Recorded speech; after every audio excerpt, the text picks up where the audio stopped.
Hey there, guys. This is Mr. TV, and I have brought back the rewrite. I know a lot of people have been wondering where the next part was going to be and things like that, but I have brought you the rewrite. What really took long was getting the script and all the visuals ready. But yeah, so today we're going to talk about the origins of Miraculous. Basically, think of this as Origins Episode 1. And we will get to the other parts of this series later down the line. But let's get this started because this has been long awaited. All right. In the beginning, we begin with Master Fu, and he's describing the origins of the Miraculous. He's doing this basically because he's old. He fears what will happen based on the rules set of the Guardians and who will take over, for he's the last one left. And he begins his story. In the beginning was Gimme. Gimme created the world and destroyed all things that they thought was a threat. But Gimme, in their desire for balance and innovation, decided to split into Tiki and Plague. But after long, their forces became too strong as miraculous beings, and they learned that through their damage and destruction they caused on the world, that it was time for them to cease their gigantic forms and become Kwamis. This led to the creation of a few human beings that had the natural gift of guarding the miraculous. And not just Tiki and Plague, but plenty of other miraculouses as well. Any concept was made into a demigod, who then became a Kwami that bestowed magical powers into the miraculous.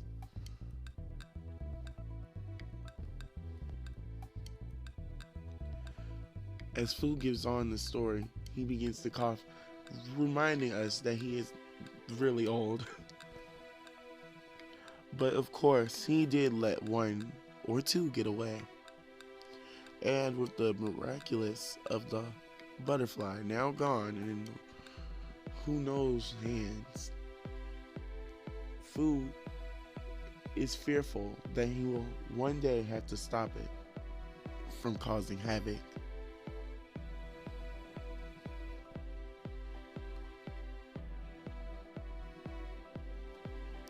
But he hopes that one day he will find a miraculous holder that can fix the mistakes that he made before it's too late. And this is how we begin the story. So now we open up with Marinette waking up and realizing, of course, she's late. As she tries to get herself ready and together, it's the same time that the summer pageant contest, is being held with Aurora and Mireille. And of course, they announce that the votes will be revealed later. Now, Marinette, while she's trying to get herself ready for school by making breakfast, complains and talks about how worrisome she is for her new school year, since she knows that Chloe will be in her class again. And her mother then apologizes, saying how sorry she is that she couldn't find a way to get Chloe to get transferred out of her class last year.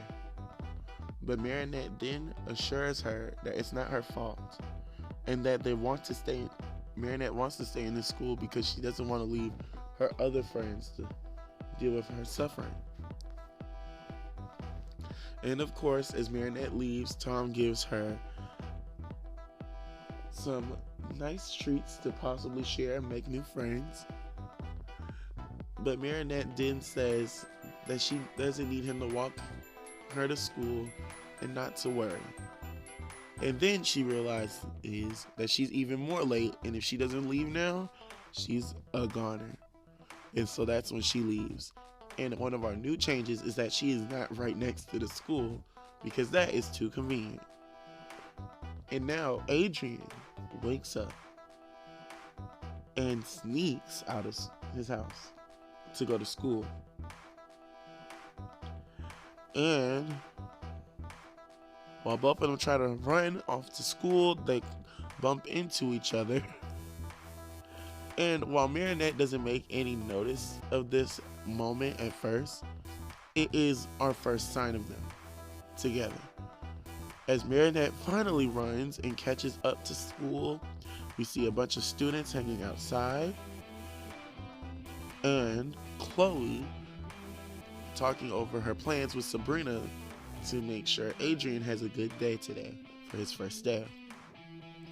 And of course, accidentally bumps into Marinette, accidentally bumps into Chloe, which causes her new Gabriel Agreste sweater to be stained. And just like in the movie, she gets really mad about it until Alia uses her bright idea to threaten to record Chloe being mad, which causes them to leave each other alone. Alia walks Marinette in the hallway, and they begin to discuss how Marinette is just a magnet for trouble. And Alia decides to talk about how she could use that type of fun and excitement in her life, since her blog hasn't been getting that many views or notoriety. And the two quickly become best friends. While Adrian almost makes it to school because he doesn't know his way around the town like everyone else, he makes it too late and gets caught by Natalie and Gorilla. Meanwhile, Chloe continues to be mean by forcing Marinette to not be able to sit in her normal seat in school. Of course. And of course, Sabrina is also tagging along and forcing Marinette out of the one thing she had comfortably for years. Miss Bustier then introduces herself as the teacher for the year and gives a warm welcome to the students. We go back to Adrian trying to plead to Natalie not to tell his father and to let him go inside, but they can't do that. Alia then tries to comfort Marinette that she doesn't need to worry about what Chloe does, and as Majestia says, the way that evil people prevail is if good people do nothing. Then we cut to the results being revealed that Noir ends up winning and Aurora lost by a huge margin. And everyone sees this. And this is where we get our first glimpse of an Akuma. Aurora, left in her own sadness and talking about how she should have won, is then seen with an Akuma. The Akuma quickly takes hold of her, and she begins to speak with this mysterious figure who introduces himself as Hawkmoth, and he can make all of her dreams a reality if she can bring something that he desires to him. And she ends up agreeing, and this is where we get our first glimpse of her being akumatized. This automatically sets off Master Fu, who can sense the awakening of the butterfly Miraculous. But it's not just him that senses it, and Tiki and Plague sense it as well. While Master Fu tries to plead for the Tiki and Plague to work together with Master Fu, they instantly leave him behind, leaving him to try and track them before they cause any more problems. Adrian is then caught by his father, and While he agrees to what he says, he is quickly saddened about not having the opportunity to go to school. Meanwhile, Chloe and Sabrina catch up with Marinette and start to try and bully her, which causes Marinette to run away.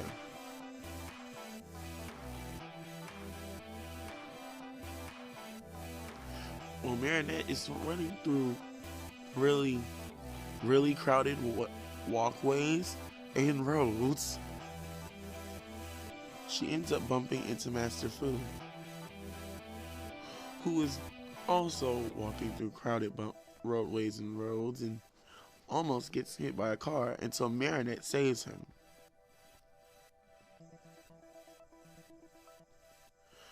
This leads to Tiki seeing this and hopping into her bag. And Master Fu realizes that she's the one and tells her that she is a chosen one.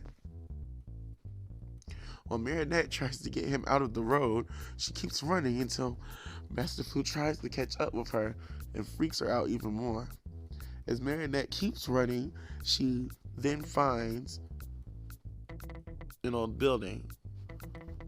While Chloe and Sabrina had seemed to caught up with her, Sabrina has out of the kindness of her heart, decides to help Marinette by letting Chloe keep looking.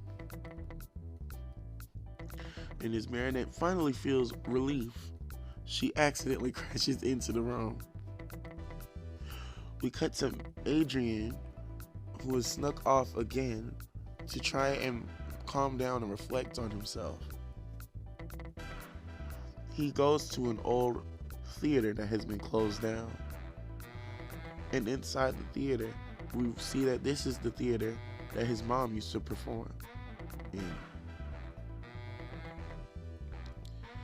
And as he rushes to her, of course, she's gone. We cut to see a trail of missing papers and signs and newspapers that Adrian has kept, wishing anything but to see his mother again after she's been missing. We cut to Plag, who sees him and joins him and leaves his Miraculous. We then come back to Marinette, who has stumbled into this old room and sees a ladybug. And then we see the message, saves a life, saves the world. And through a circle of events, Marinette finds the ladybug earrings and puts them on, which brings forth Tiki. And Tiki begins to explain that she is miraculous and Marinette needs to use her to save the world. And as Tiki goes into detail, Marinette is frightened, but then Tiki makes the choice for her and instantly transforms her into Ladybug. Our story is going to pause. Yeah. I hope you guys enjoyed. I've never done anything like this before, and as you can see, I've kind of melded some things together from the Origins episode, the movie, and from the actual episode 1. I just felt like this would make a good, fusion. And while we only did one singular episode in this moment here, going forth we'll try and do chunks of episodes. But we will continue the Origins and see how Marinette, as the new Ladybug holder, can handle being a Miraculous wielder. And this is Mr. TV signing out.